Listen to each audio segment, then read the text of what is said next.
있습니다. 오늘 하나님 말씀은 사도행전 9장 1절에서 9절까지 말씀입니다. 오늘 하나님의 말씀은 사도행전 9장 1절에서 9절까지 말씀을 함께 봉독하도록 하겠습니다. 사울이 주의 제자들에 대하여 여전히 위협과 살기가 등등하여 대제사장에게 가서 다메섹 여러 해당에 가져갈 공문을 청하니, 이는 만일 그 도를 따르는 사람을 만나면 남녀를 막론하고 결박하여 예루살렘으로 잡아오려 함이라. 사울이 그를 가다가 다메섹에 가까이 이르더니 호련히 하늘로부터 빛이 그를 둘러 비치느니라. 땅에 엎드려져 들음에 소리가 있어 이르시되, 사울아 사울아 내가 어찌하여 나를 박해하느냐 하시거늘 대답하되, 주여 누구시니까? 이르시되, 나는 내가 박해하는 예수라. 너는 일어나 시내로 들어가라. 내가 행할 것을 내게 이를 자가 있느니라 하시니, 같이 가던 사람들은 소리만 듣고 아무도 보지 못하여 말을 못하고 서 있더라. 사울이 땅에서 일어나 눈은 떴으나 아무것도 보지 못하고 사람의 손에 끌려 다메섹으로 들어가서 사흘 동안 보지 못하고 먹지도 마시도 아니하니라. 저는 오늘 말씀을 가지고 마음의 혁신이 일어나야 한다라는 제목으로 말씀을 나누고자 합니다. 여러분, 세상에서 내가 소중한 만큼 우리 이웃도 소중합니다. 그렇죠? 내가 귀하고 내가 소중한 만큼 내 옆에 있는 동료도 귀한 거예요. 생명은 다 존귀하고 생명은 다 귀합니다. 근데 요즘에 우리가 살아가는 이 시대의 풍조를 보면 생명을 너무 가볍게 여기고 또 생명을 경시하는 그러한 그 문화와 사회의 풍조가 가득한 걸 볼 때 정말 마음이 아픕니다. 여러분, 사람들은 상처를 받으면요 분노의 마음이 생겨요. 그렇죠? 억울한 마음이 생기고, 그런 억울한 마음, 분노의 마음은 뭐를 만들어내냐 하면 우리 안에 혈기를 만들어냅니다. 혈기와 살기와 이런 것들이 가득하게 만들어요. 그러니까 이런 세상에는 이런 분노와 혈기와 살기가 가득해요. 이런 것들을 지금 세상에 조장하고 있죠. 여러분, 최근에 보면은 한국의 드라마가 세계를 석권했다 이런 뉴스들이 엄청나게 많이 나와요. 그러니까 특별히 MBC, JTBC 뉴스 할 것 없이 신문 지상에도 그렇고 들어보셨죠?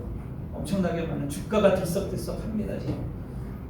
넷플릭스에 진출한 드라마, 한국 드라마가 세계 시장을 석권해 버렸어요. 그냥 오징어 게임 들어보셨죠? 옛날에 우리가 어렸을 때 했던 게임이에요. 그렇죠? 설장로님? 몰라요? 어린 시절이 없었어 우리 설장로님은. 그래서 그런 게임들 정말 어린 아이들이 했던 그런 게임을 소재로 한 드라마인데, 엄청나게 83개국의 그 넷플릭스가 들어갔는데 거기 뉴스에 보면은 이것이 석권했다. 83개국에서 다 1위를 차지했어요. 인도마저도. 인도는 춤과 노래가 없으면 안 되거든요. 춤과 노래가 없는 드라마로 1위를 한 거는 역사 이래 유래를 찾아보기 힘든 일이다. 이렇게 신문 기사가 나왔어요. 빚없는 사람은 없다. 빚없는 사람은 없는 이 현실 세계에 상대적 강점을 이입했다. 이런 기사가 떴어요. 여러분, 엄청난 일이죠. 근데 이 드라마를 보면 이 드라마가 뭐죠? 너무너무 잔인하고 폭력적으로, 그러니까 이 현실을 그대로 그 드라마의 이 내용들이 뭡니까, 여러분? 이 내용들을 보면 다 그런 것들이죠, 여러분. 그래서 이 뉴스나 이런 것들을 보면서 여러분 궁금해가지고 오징어 게임이 도대체 뭔가 들여다보잖아요. 그리고 우리가 유튜브나 이런 데 보면 줄거리가 다 있어요. 그래서 그걸 다 보지 않아도 이 내용이 어떤지 다 알죠. 그래서 이것이 이 사람들이 빚을 지고 다 이제 벼랑 끝에 내몰린 사람들, 더 이상 갈 곳이 없는 사람들이 그곳에 들어가서 게임을 하면서 이 사람을 죽이는 거죠. 죽인 그 사람의 값이 다 그 사람이 받아내는 거예요. 죽음, 살인과 폭력이 난무한 거죠. 결국 게임에서 승자만이 그 돈을 차지하는 현실 세계를 그대로 방영해 놓은 거예요. 그런 걸 보면은 이 얼마나 그 잔인하며 폭력적이며 이런 것들이 다 그곳에 녹여져 있어요. 그러면서 여러분 생각해 보시기 바랍니다. 거기에 종교인이 등장을 하잖아요. 사이비 종교인이 등장을 하는데 이 사이비 종교인이 힘이 없어요.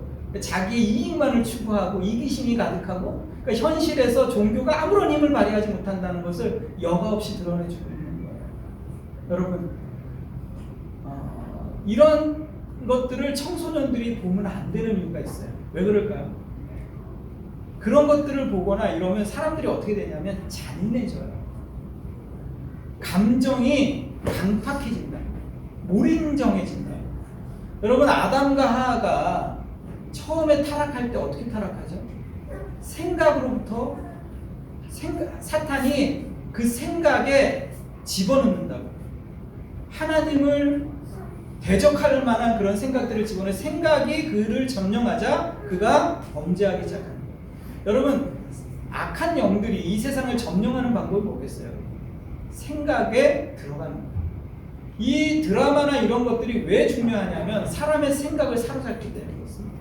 사람의 생각을 사로잡으면 어떤 일이 일어나냐면 그 생각 속에서 이 돈이라는 것, 부라는 것, 권력이라는 것, 이것이 힘을 준다고 생각하는 거예요. 이 세상에 그런 것들이 힘을 주지, 믿음의 세계라는 것은 헛된 거다. 힘을 발휘하지 못한다. 종교라는 것은 이 현실 세계에서 아무런 힘을 발휘하지 못한다는 것을 암묵적으로 암시하고 있는 거예요. 여러분. 그래서 이 폭력적이며 쾌락적이며 이런 물질적인 것들이 오히려 이 세상에서 힘을 주는 거지, 종교라는 것, 믿음의 세계라는 것은 헛된 것이다. 믿는 사람들마저도 이 세상 속에서 힘을 발휘하지 못한다라고 무의식 중에 우리의 생각에 집어넣는 거예요. 그래서 굉장히 무서운 거고, 또 하나는 뭐냐면 사람들이 폭력적으로 바뀐다는 거예요. 생명에 대해서 아까도 말했지만 가볍게 여기는 거예요. 생명이 죽는 것에 대해서 무감각해지는 거예요. 내가 추구하는 목적과 방향을 방해하는 어떠한 존재도 그냥 가볍게 여기게 되는 거죠. 이런 것들이 이 세상에 가득하다는 거예요. 이 세상에 사람들의 생각을 점령한다는 거예요.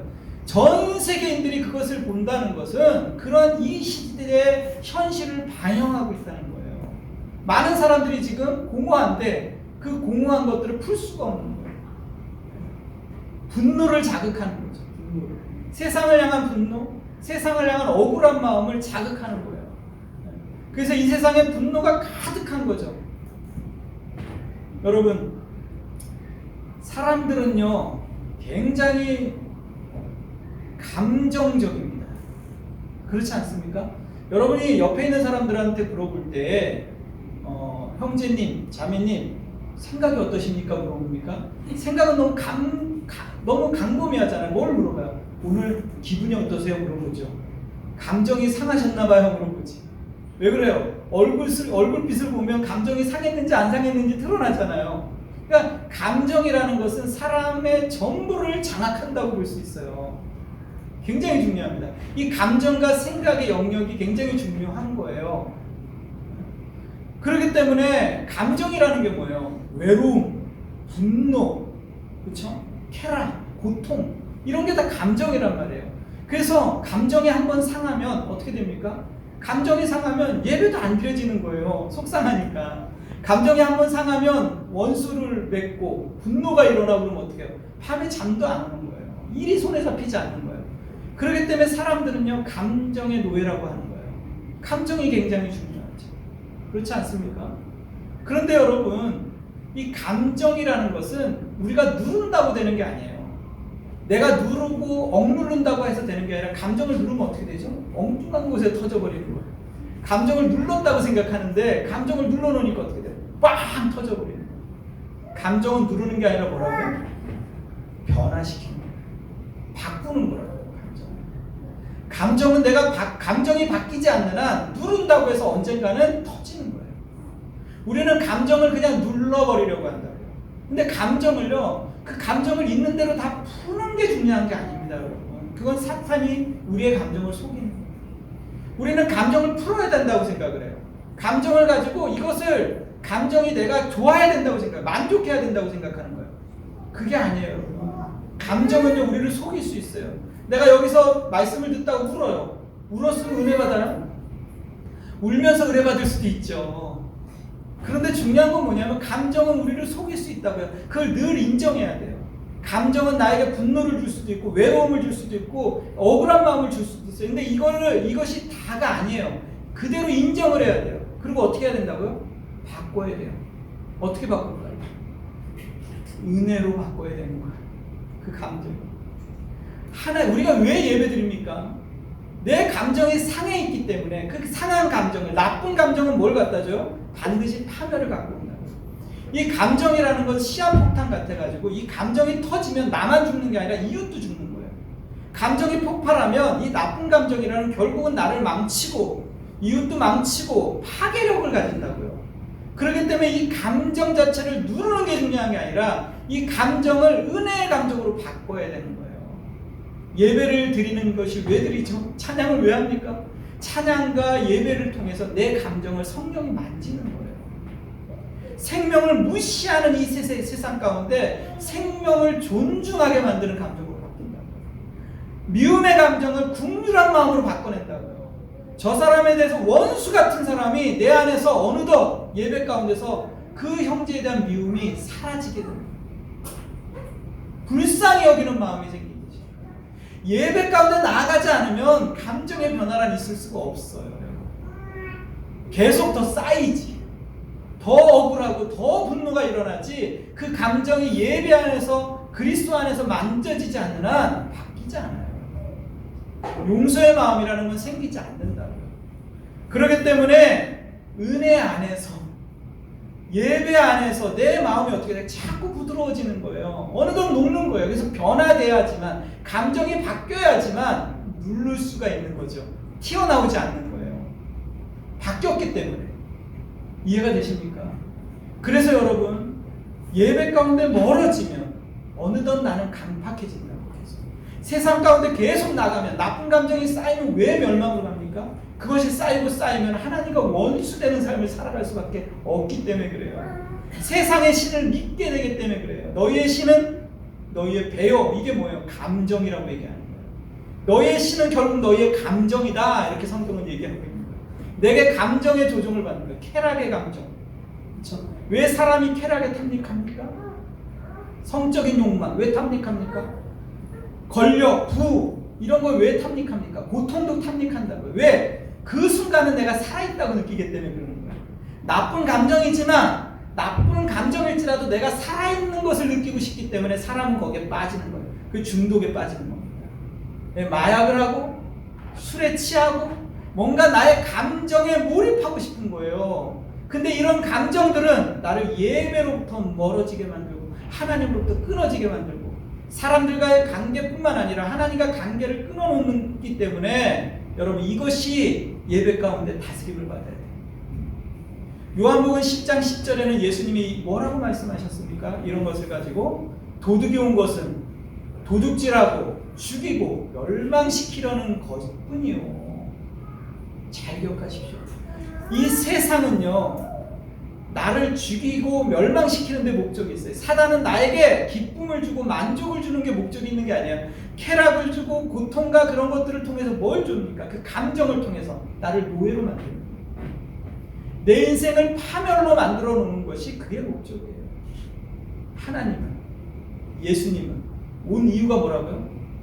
양들로 생명을 얻고 더 풍성히 얻게 하기 위해서 오셨다. 예수님이 이 땅에 오신 이유는 여러분의 삶에 생명을 주게 한 거예요. 그래서 우리는 선포해야 됩니다.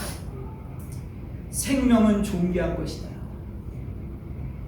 하나님이 창조주시며 하나님만이 나의 만족을 주실 뿐이다. 믿음의 세계가 의미가 없다 얘기하는 세상을 향해서, 생명이 아무것도 아니다 얘기하는 세상을 향해서, 폭력과 그런 죽음이 난무하는 세상을 향해서 아니다. 하나님이 영원하시며 믿음의 세계는 분명히 존재하며 우리가 감정적으로 느끼잖아요. 믿음의 세계가 존재하는지 안 존재하는지 선포해야 됩니다. 여러분 믿음을 잃어버리지 마십시오. 여러분이 세상에 나갔을 때 세상에 휘둘리지 마세요. 세상이 주는 생각, 세상이 주는 철학에 여러분 휘둘리지 마세요. 그건 진리가 아닙니다. 세상은요, 우리를 향해서 계속 도전할 것입니다. 아무것도 아니다. 너희가 믿는 믿음의 세계는 아무것도 아니다. 계속 도전할 거예요. 세상의 모든 것을 동원해서, 미디어를 동원해서, 언론을 동원해서, 이 세상에 있는 모든 것을 동원해서 그렇게 할 것입니다. 그러나 절대로 진리가 아닙니다. 오늘 본문에서 세상의 영에 가득하고 분노와 혈기에 가득한 한 청년이 그가 예수님을 만남으로 말미암아 엄청난 삶의 변화가 일어난 것을 오늘 말해주고 있어요. 여러분의 삶에서도 이러한 마음의 혁신이 일어나길 바랍니다. 여러분, 묻겠습니다. 사람이 변할까요? 안 변할까요? 절대로 안 변한다. 그러니까 이걸 경험에서 우러나서 얘기하는 거죠. 나를 보니까 안 변하는 거야. 절대로 안 변한다. 사람이 어떻게 변하냐. 드라마에서도 얘기하죠. 사람은 안 변한다. 또 한편에는 뭐라고 그래요? 변한다. 그것도 경험에 의한 거예요. 어떤 쪽입니까? 성경에는요, 두 가지 다 얘기합니다. 사람은 변하지 않는다. 이 말은 뭐냐면 세상 사람들은 변하지 않는다.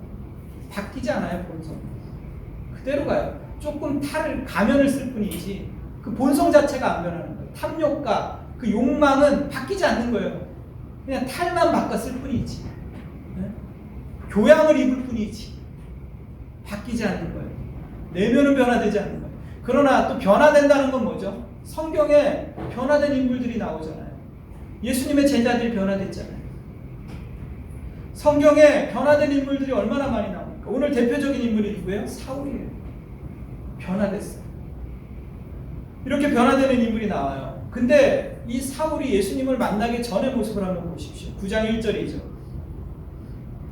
사울이 주의 제자들에 대하여 여전히 유업과 살기가 등등하여 대제사장에게 가서 다메섹 여러 해당에 가져갈 공문을 청하니 이는 만일 그 도를 따르는 사람을 만나면 남녀를 막론하고 결박하여 예루살렘으로 잡아오려 합니다. 뭐라고요?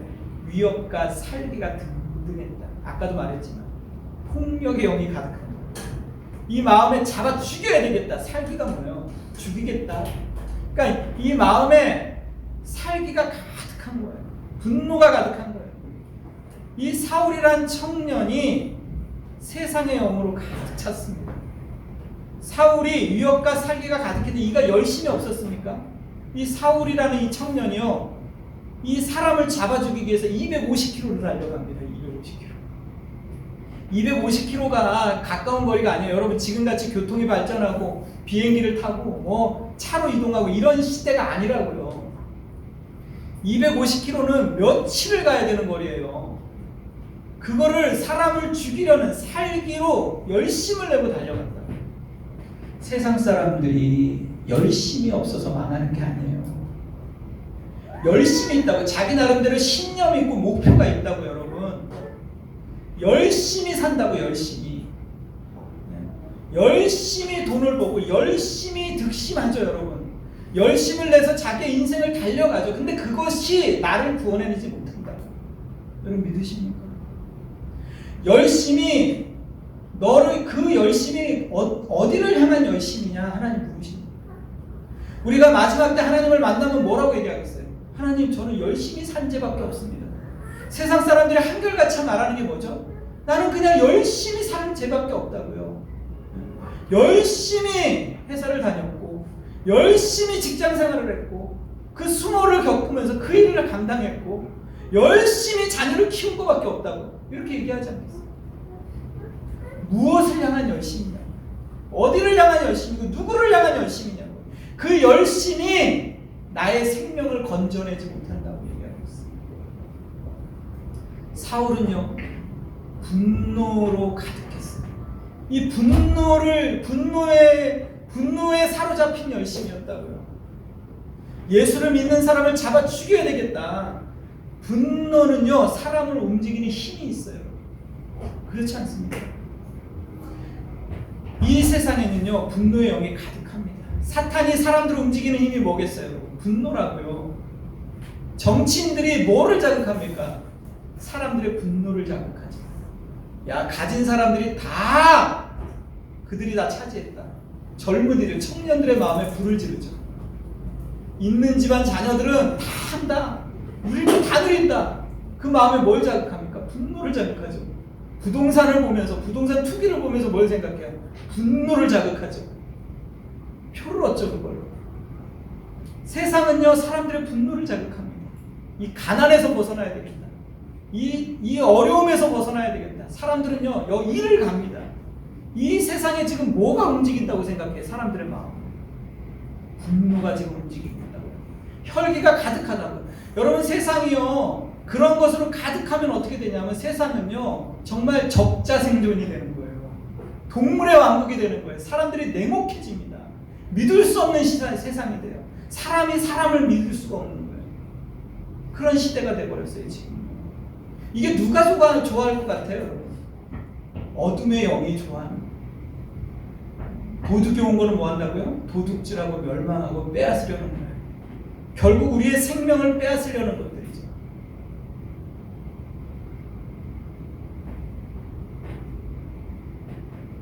사울은요, 그러면서도 하나님의 일을 한다고 생각했을 거예요.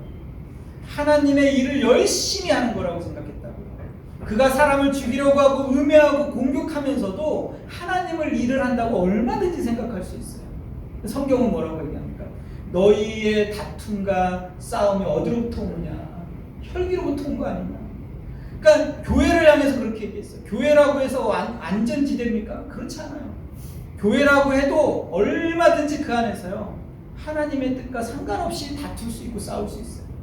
근데 어떻게 여러분 서로 다투고 싸우면서 하나님의 거룩한 영이 거기서 함께 한다고 우리가 고백할 수가 있습니까? 그럴 수 없어요. 그래서 우리는 해야 되는 거예요. 감정에 지지 말고 하나님 앞에서 뭐를 해야 돼요? 우리가 다른 형제를 판단하고 싸우고 다투고 하는 가운데 하나님의 영이 역사할 수 없다는 것을 인정하고 하나님의 은혜 가운데 나아가요. 속지 말고. 그렇지 않습니까? 사도행전 9장 3절 4절에 이렇게 얘기합니다. 사울이 길을 가다가 다메섹에 가까이 이르더니 호련히 하늘로부터 빛이 그를 둘러 비치느니라. 땅에 뭐 했다고요? 엎드려져 들음에 소리가 있어 이르되 사울아 사울아 내가 어찌하여 나를 박해하는가. 교회와 예수님이 하나가 되어 있는 거예요. 박해하느냐. 왜 나를 박해하느냐. 사울은 예수 믿는 자, 그 도를 따르는 자를 잡아주기로 갔는데 그들이 예수님과 하나다라고 얘기하거든요. 여러분 여기 보십시오. 사울은 스스로 뛰어난 자라고 생각했다고요. 자기가 뛰어난 자라고 착각하면서 자신이 목표를 정하고 자신이 방향을 정하고 그 방향을 향해서 달려갔어요. 이 사울과 같은 청년들이 얼마나 많습니까? 대한민국에. 자신이 목표를 정하고 열심히 대학을 다니고 열심히 전공을 하고 자기 스스로 뛰어난 존재라고 생각하고 커리어를 쌓고 취직을 하고요. 얼마나 자기가 정한 목표와 자기가 정한 방향을 향해서 달려갑니까? 사울과 같은 청년이 많죠. 근데 그것이 그를 구원해내지 못해요.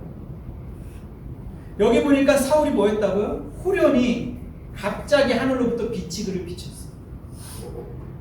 예수님이 그를 찾아오는 사건이 일어납니다. 이 빛은 호련히 빛이 비치는 거지요. 갑자기 비치는 거라고요. 여러분 예수님을 믿는 그 역사는요, 갑자기 일어나요. 예수님이 여러분을 찾아온다고요. 내가 예수님을 찾아간 게 아니라 예수님이 나를 찾아와요. 어느 순간에. 여러분 언제죠? 내가. 저도 예수님을 믿었던 순간을 생각해 보니까 갑자기 믿었어요. 갑자기. 어느 날 갑자기 예수님이 믿어지는 거예요. 내 속에. 어느 날. 이거는 영적인 일이에요. 신비로운 일이에요, 여러분. 어느 날 호련히. 그렇지 않습니까? 그런데 여러분 예상치 못한 일이 이렇게 생각하는데 여기 뭐라고요? 마음에 들어오는 빛이. 이 빛을 사람들이 봤을까 안 봤을까? 사람들이 봤다고요. 사람들도 빛을 봤어요. 소리는 들었을까요? 들었다고요. 여기 보면 20장이나 여기 또 복음서에 보면은 빛을 들었다고 했는데 그 빛을 소리를 들었는데 무슨 소리를 들었다고요? 우레 소리로 들었다고. 우레 소리, 천둥 소리로. 근데 사울은 사울아 사울아 왜 나를 핍박하느냐? 정확한 소리로 들었다고. 이 차이를 알겠어요? 그들도 빛을 받지만 그 빛이 사울에게 비친 빛은 뭐예요? 그 빛은 마음의 내면에 뚫고 들어온 빛이라고요. 똑같은 빛을 보지만 다르다고요. 이해가 되십니까? 여러분, 지금도 예수님이 이 자리에서 역사하세요. 우리의 마음의 빛을 비추세요. 근데 어떤 사람은 그 빛을 정확하게 보는 사람이 있는가 하면 어떤 사람은 그냥 아무런 의미 없이 그 빛을 보는 거예요. 다르다고요. 그래서 사도 바울은 이 경험에 대해서 이렇게 얘기합니다. 고린도후서에 4장에 어두운 데에 빛이 빛이라 말씀하셨던 그 하나님께서 예수 그리스도의 얼굴에 있는 하나님의 영광을 아는 빛을 우리 마음에 비추셨느니라. 이거 뭐예요? 빛이 있으라. 이거 뭐예요? 천지창조거든요. 이 천지창조의 역사가 나의 마음에 일어났다 이렇게 고백하는 거예요. 이해가 되십니까?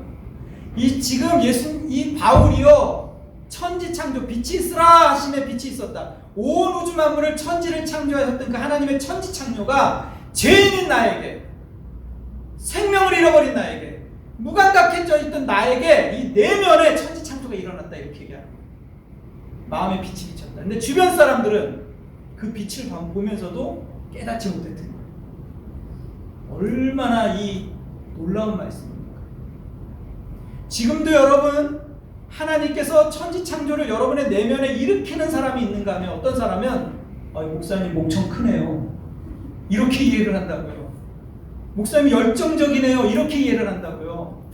내가 품는 열정은 중요하지 않아요, 여러분. 여러분의 내면에 이 진리의 빛이 들어가느냐 안 들어가냐가 중요하다. 마음의 혁신이 일어나지 않으면 늘 나는 뭐예요? 주변인으로 끝난다. 마음의 빛이 비치지 않으면 나는 그 빛을 옆에서 본 사람이 된다고요. 옆에서 본. 주변에서 본 사람이 된다고요.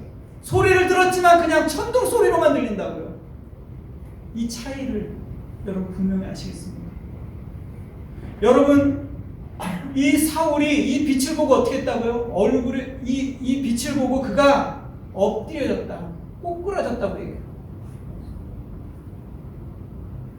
꼬꾸라지는 것이 뭐냐? 예배라고 해요. 참된 예배는 이 빛 앞에서, 진리 앞에서 꼬꾸라지는 거예요. 예수님 앞에서 꼬꾸라지는 거라고요. 이 사울이 얼마나 많은 예배를 드렸겠어요.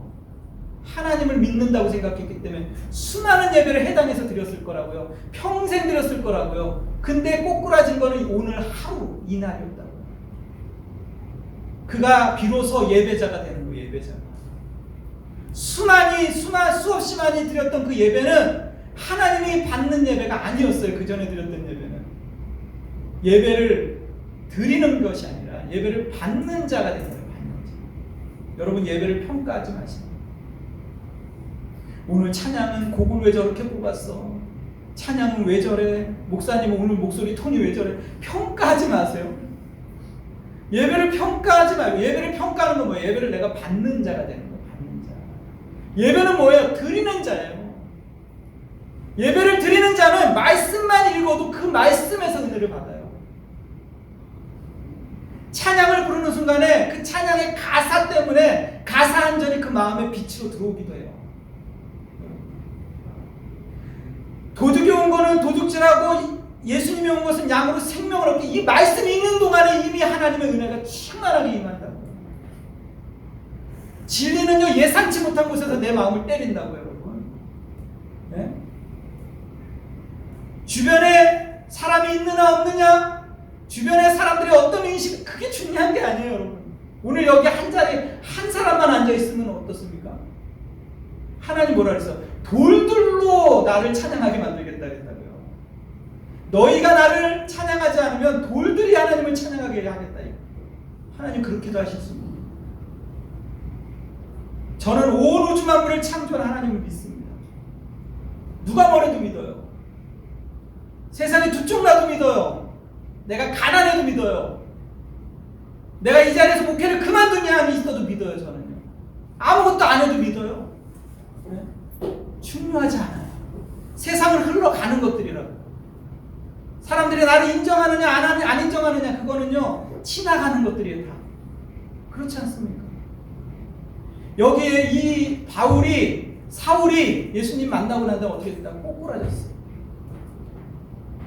여러분, 빛을 보고 다 꼬꾸라지는 건 아니에요. 그 대표적인 인물이 뭐죠? 바로예요. 바로는 구약에서 빛을 본 대표적인 인물이죠. 10가지 재앙을, 10가지의 기적을 몸소 체험했다고요. 그 10가지의 재앙이 객관적인 사실이고 진리잖아요. 하나님이 살아계시다는. 그거를 다 봤다고요. 그거를 놀라운 기적을 다 보면서도 뭐 했다고? 오히려 마음이 강팍해져서 그 진리 앞에서 자신을 항복시킨 것이 아니라 오히려 뭐예요? 진리를 대항해서 홍해바다에 빠지는, 죽는 그런 결과를 초래한다. 진리를 봤을 때 사람들이 다 진리를 받아들인다는 생각을 하지 마십시오. 교회를 안 나가는 이유를 100가지는 더 됩니다, 여러분. 되려고 들면. 수천 가지는 되죠. 여러분, 누구나 다 이 자리에 앉아 있는 게 아니라고요, 여러분. 성령께서 여러분의 마음을 움직이지 않았다면 이 자리에 앉아 있을 수가 없는 거예요. 이 자리에 앉아 있는 것 자체가 기적이라고. 내가 어떻게 여기 앉아 있지? 복음을 어떻게 듣고 있지, 내가 지금? 어떻게 생명의 말씀을 듣고 있지? 이게 기적이에요, 여러분. 하나님이 여러분의 마음을 녹화하지 않으면 그런 기적이 일어나지 않아요. 하나님께서 마음의 변화를 주셔야지만 진리가 들리는 거예요. 진리가 보이는 거라고요. 하나님께서는 지금 사울의 마음을 변화시킨 거예요. 바꾼 거라고요. 사울이 뭐 똑똑해서, 사울이 뭔가 좀 자랑할 만한 것이 있어서 그렇게 한 게 아니라고요. 우리는 생각할 때 늘 이렇게 생각해요. 사울은 똑똑했으니까 하나님이 쓰셨지. 아니라고요. 여러분들도 사울과 똑같아요. 똑같다고요. 하나님은 마른 막대기를 들어서도 하나님의 일을 하시는 분이에요. 하나님은 누구를 들어서도, 어린아이를 통해서도 하나님 역사하시는 분이라고. 사울은 그래서 이렇게 얘기합니다. 자신을 향해서. 빌립보서 3장에 보면, 그러나 나도 육체를 신뢰할 만하며 만일 누구든지 다른 이가 육체를 신뢰할 것이 있는 줄로 생각하면 나는 더욱 그러하니 나는 8일 만에 할례를 받고 이스라엘 족속이요 베냐민 지파요 히브리인 중에 히브리인이요 율법으로는 바리새인이요 열심으로는 교회를 박해하고 율법의 의로는 흠이 없는 자로다. 이게 뭐죠? 나는 뛰어난 존재였다. 육체로 말하면. 너희가 자랑하냐? 이렇게 얘기하는 거예요. 그게 뭐예요? 8일 만에 할례를 받았다는 거예요. 유대인 중에 전통 유대인이라는 얘기예요. 이스라엘 족속이요 로마의 시민권을 가진 자예요. 그리고 가말리알 문화세, 그 당시에 최고의 석학이었다는 얘기예요. 그런 데서 공부했던 사람. 히브리인 중에 히브리인, 베냐민 지파, 그것도 왕족이에요. 바리새인, 율법으로는 흠이 없는 자, 열심으로 말하면 예수 믿는 자를 다 잡아 죽이려고 그렇게 열심을 했던 자, 이런 사람, 그런 자였다 내가, 이런 얘기를 하고 있는 거예요. 그런 자, 뛰어나다고 생각했던 자가 뭐라고요? 이제는 끌려당하는 자가 됐다고요. 사람들의 손에 이끌려서, 성령에 이끌려서 살아가는 사람들입니다. 여러분, 예수님을 믿는다는 건 뭐냐면 그전엔 내가 목표를 정하고 내가 방향을 정하고 내가 성공을 추구했던 그 다음 뭐예요? 성령에 끌려서 살아가는 거예요. 여러분의 인생에 내가 주인이 아니라 하나님, 성령께서 나에게 원하는 삶을 살게 해주십시오. 여러분 기도하시기 바랍니다. 은혜를 사모하십시오. 은혜는요 아무나 사모하는 게 아니에요. 왜? 세상 사람들은 아무리 은혜를 갖다 줘도요 은혜를요 진주라고 생각하지 않아요. 왜? 세상이 훨씬 좋다고 생각합니다. 그래서 은혜를 선택하지 않는 거예요. 은혜는 나를 부드럽게 만들거든요. 은혜를 받으면 내가 바뀌거든요. 존중해주고 생명을 그렇게 보면 진다고 생각하는 거예요. 세상은 뭐라고 얘기해요? 강해야지 살아남는다고 얘기해요. 센 자가 이긴다고 생각하는 거예요. 아니라고요. 그래서 이 사울이 어떻게 고백합니까? 그 다음에 계속 연결해서 그러나 무엇이든지 내게 유익하던 것을 내가 그리스도를 위하여 다 해로 여길 뿐더러. 내게 유익하던 것이라는 유익이란 단어를 기억하십시오. 자신이 유익하다고 여겼던 것들이 그 전에 돈이 있다는 것, 차라든지 집이라든지 이런 것들이 유익했던 거죠. 나에게. 그게 뭐 유익하지 않겠어요? 그런 유익했던 모든 것들이 예수 그리스도와 것과 비교해 보니까 뭐라고요? 배설물 같다. 또한 모든 것을 해로 여김은 내 주 그리스도 예수를 아는 지식이 가장 고상하기 때문에 내가 그를 위하여 모든 것을 잃어버리고 배설물로 여김은 그리스도를 얻고 그 안에서 발견되려 합니다. 내가 좋아했던 것, 내가 추구했던 모든 것을 잃어버려도 예수님을 얻는다면 나는 기꺼이 대가를 치르라. 이 고백을 한 거예요. 여러분, 우리가 열심히 사는 게 나쁜 게 아니에요. 열심히 부를 추구하는 게 나쁘다고 얘기하지 않아요. 성경은 오히려 열심히 하라고 얘기하지. 근데 여기서 말하는 게 뭐냐? 그게 나의 생명을 줄 수 없다는 걸 인정하셔야지. 그게 나에게 만족을 줄 수 없다는 걸 여러분 아시잖아요. 살아보니까. 여러분 여기 있는 분들 네? 좋은 집에서 살고 싶잖아요. 근데 그 집이 나에게 생명을 줄 수 없다는 것도 알잖아요. 그래 안 그래요? 그거를 기억해야 되는 거예요. 예수 그리스도를 얻어야죠. 뛰어난 존재가 되기보다는 성령에 이끌리시기 바랍니다. 여러분, 그래서 여기서 말하는 것처럼 예배를 받는 자가 아니라 예배를 드리는 자가 되십시오. 하나님의 존재 앞에서 꼬꾸라지셔야 돼요. 예수 앞에서 내가 꼬꾸라져서 예수님 오직 은혜 아니면 내가 살아갈 수 없는 존재입니다. 은혜를 구하는 사람이 되십시오.